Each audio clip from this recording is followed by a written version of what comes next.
when you began, all there was out there were analog consoles, right? Mm-hmm. Yep. And which were your?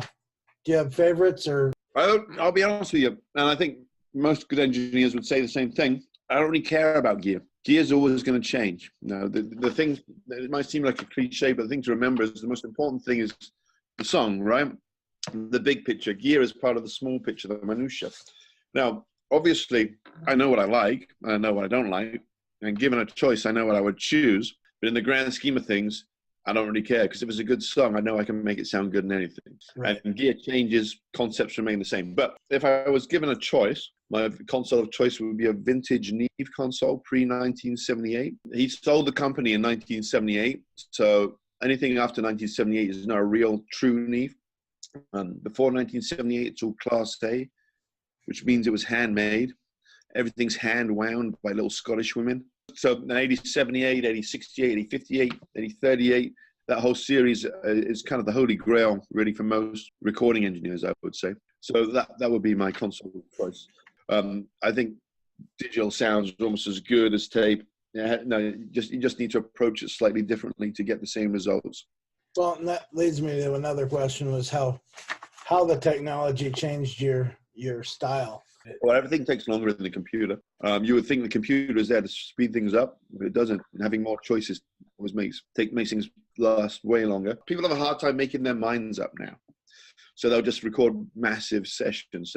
When I started, it was 24 track, and if you're in a fancy studio, you could maybe do 48 tracks. So you had to keep pretty much every song down to 20 tracks of music. So you had to make sure that everything worked, and you also had to think about what order you did things in, so that you could utilize the tracks best. Because if I'm recording vocals, I need maybe 5 or 6 tracks, which I can then comp from. So if I've already filled all my tracks up with music, I don't have the ability to do that. So you got to think about the audio. It's a little more structured. You got to think about things more in tape. But ultimately, it was easier because there was, you didn't have as many options to do things. And then Pro Tools comes along, and the initial response to Pro Tools was, oh, well, I can fix everything. Well, I'm going to fix everything. Then we get that period in the late 90s and early 2000s where everything is so in time and in tune that it has no feel or vibe whatsoever. And people said that technology, people were just making records really quickly and then paying somebody to fix it for a month or two. I don't agree with any of that, because that's not magic. That's just, that's music as product. And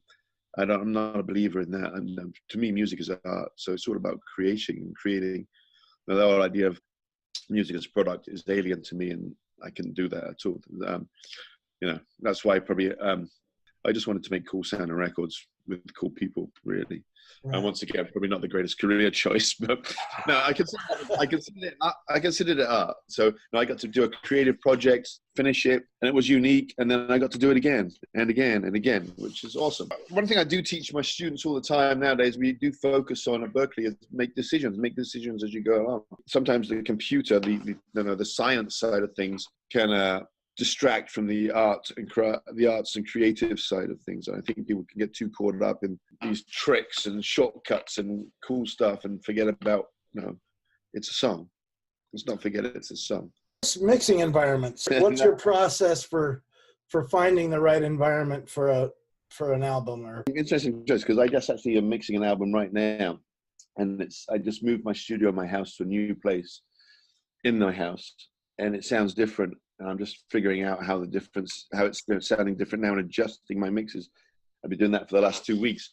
It's driving me crazy. I've been taking my mixes into Berkeley and checking them out in all 10 studios there, trying to figure out what's going wrong here. Because it doesn't sound because it sounds awesome where I'm in my house.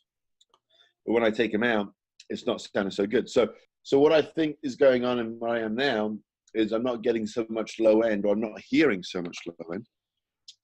So when I take my mixes out and listen to them in a proper studio, the low end seems really tubby and fat, and the mix seems a little dull.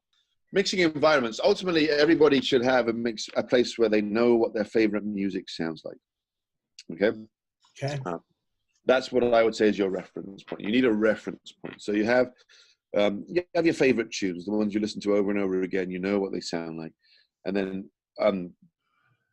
then you got to figure out. Now, some people's listening environment is their car. Some people's listening environment is their front room. So if you've got a studio, usually you hope it's your studio. Okay, so what I would always suggest to my students is, first of all, you need speakers. You can't do this anything. If you're doing professional work, you can't use headphones. Headphones aren't accurate. You've got to have speakers, preferably more than one set of speakers. But no, I know money's not, no, they're expensive. So what I would say, whenever I go to a new studio, the first thing I do, probably for like an hour, is just sit and listen to all my favorite music. And by listening to that music in that environment, I can get an idea of how that room sounds. Gotcha.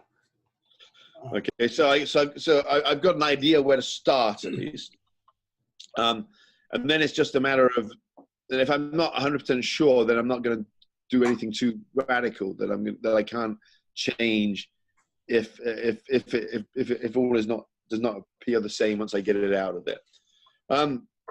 So that's my, as long as you have a reference point, then you can compare the room to where it is. So now if I'm in this room, all of a sudden all my tunes sound bright, then I know that this room is a bright room. So I've got to be careful with the high end. If all of a sudden it sounds really boomy, then it's a boomy room. So I got to be careful with the low end. So I can give myself a good starting point, at least. And that's why people, when they find a room they like the sound of, they stay in that room. They tend to not. No, most mix engineers do not move around studios very much. They have one studio that they use all the time because they know how it sounds, and that's the room they know what it sounds like. So familiarity is probably the best thing for a listening environment. No, if it's something you listen to a lot of music in, then you have an idea of what music sounds like in that situation. Obviously, there are things you can do to improve your listening environment. Just simple structural things, or simple just where you place things, not placing speakers up against walls. Or no, if you've got a square room, the most real recording studios don't have parallel walls, so you don't get standing waves and bad reflections and cone filtering. Whereas most homes have square walls or parallel walls. So if you can do anything you can to break up that standing wave situation. So if being in a corner is probably better than being flat against a wall. So then you get more of a kind of a random reflection pattern. Also, if you're working on a big desk, that's a big reflective surface right in front of you. So there's also probably going to be a reflection between the top of your desk and the ceiling. Because not only is standing waves going horizontally to the floor, they're also going up and down as well. Quite often I'll hang something dull above my head, like a packing blanket hanging down to stop that reflection. As far as you were talking about having a reference point for the music, and that's what I do. Is I tend to be a live sound. Yeah. So you can play the music you like through the PA, and then that's your reference system. Right. I was going to ask when you realized, what you wanted to do for a living. What was it that caused that to happen? So I never really thought of it as what I wanted to do for a living. It's more like what I wanted to do, and I knew if I could do it, then I would make a living. My mother still sent me job vacancies until about 10 years ago. Nobody really thinks it's a real job. They think it's just hanging out in the studio with cool people. But making records all the time is ridiculously hard work. I knew as soon as I made the decision that I'm one of those persons that once I've made a decision and I'm going to do something, I don't stop until I've done it. You need that kind of ridiculous focus to survive in the music industry. At one point, I asked a friend if, what I could do to tune my ears better for the music, and he asked me what instrument do you play, and my answer was mixing board. He said, learn to play an instrument so that you know what that one particular instrument sounds like, so that you can dial your board in to what, No, I think that's fine. I think that's a good idea. If you can play an instrument, if you can understand music and theory and chords and notes and pitch, and if you can talk music, then it's fine. But there's some people, you have certain producers who are very musical, and you have certain producers who aren't musical at all. And depending on what the band needs is the kind of producer you get. One of the most successful record producers out there, right? Rick Rubin. Right. He can't play an instrument. He doesn't even like being in the studio. But he knows what he wants to hear. Exactly. He's a purveyor of taste. Now, he made the Chili Peppers. He made them write songs for 2 years before they even let them in the studio. Okay, so last question, I think. Okay. So once an engineer or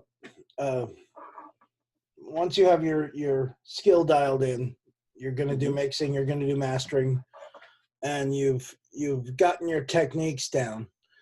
How should a newly trained engineer go about, marketing himself, building a clientele, as far as you? Yeah, well, that's a tough question. If I knew Right. that, if there was a simple answer to that, there would be a lot more. No, I'd be able to. My students would be very happy. The thing about the music industry is there are no real rules. There's no real one route to success. A lot of it is, large part of it is luck, being in the right place at the right time and doing the right thing. At the beginning of your career, you've just got to do as much work as possible and get as much work out as you can. Get your name out there and your product out there, even though I hate the word product, but you know what I mean. Right. So, because the more stuff you have that people can hear, the more people are going to have an opinion about whether they think you're good or not. So yeah, that's the more stuff you get out there, the more people will tell, because musicians talk to each other. The scene is not a big scene. So if you have some success, people start looking for you. That's the ultimate goal, is to have so much success that you don't have to look anymore. You get to choose from who wants to work with you. And that's what we were all working towards, but very few people actually get to that point. So then what I'm hearing is, don't limit yourself to something because you don't like that particular style of music. Well, whatever. I will say it depends. I won't say work on something that you hate, because I think there's no integrity there. So you can't. I don't think you can do that. Well, you can't, as an engineer you can, but as a producer you can't. You have to be as busy as possible. And to do that, how do you get busy as possible? A, you have stuff that's successful. B, if you don't have any stuff that's successful, you have to go out, pound the pavement, go to shows, find musicians, find bands you like, give them your cards, say, without freaking them out, hey, I'm a producer, I'd love to record you guys if you want to record. No, don't become a stalker, but if you like someone, try and make it happen. What else? The only way is by either having something to play people or going out and meeting people. And nobody likes the schmoozing part of the job, having to go out but at the beginning of your career, I was lucky because I worked at a studio where everybody wanted to record. And back then, before Pro Tools, you couldn't have a home studio because tape machines started at around 40 grand. So it was too expensive. So there was an endless stream of people who wanted to record, because the only way you could make a recording was to go to a recording studio. Now, a few $100, you've got the same software as every pro studio in the world. So it makes sense to, why spend $1,000 a day in a studio when I can have literally the same at home? Or what I do is I go to the studio to record drums because I want a decent sounding room, decent board, decent microphones. Mm-hmm. Then once we've got the basic tracks, we'll go to a extreme rehearsal space, so my loft space or something like that, and we'll finish the record, and we'll probably use 3 microphones. So you've got to be a bit more of a go-getter now, I think. But the opportunities are there to record sooner than you would in the traditional. I didn't record anything in the studio for probably 2 years after I started work in the studio. But now, I can buy Pro Tools, and all of a sudden I'm a record producer, and I can start recording this afternoon. There's pros and cons to it, and I think in this world at the moment, the world with social media and all those kind of new routes and avenues of getting your name and your brand out there, that it's a bit of a different ballpark now. You've got to be more. It's a word I hate, proactive. Get out there and make it happen a little bit more, because the traditional route, which was not necessarily a short route, but was a good one, doesn't really exist anymore. So embrace what you can and create your own little thing. Now, obviously, if you can become the guy in your local area who records everybody, then that's a good start. Right.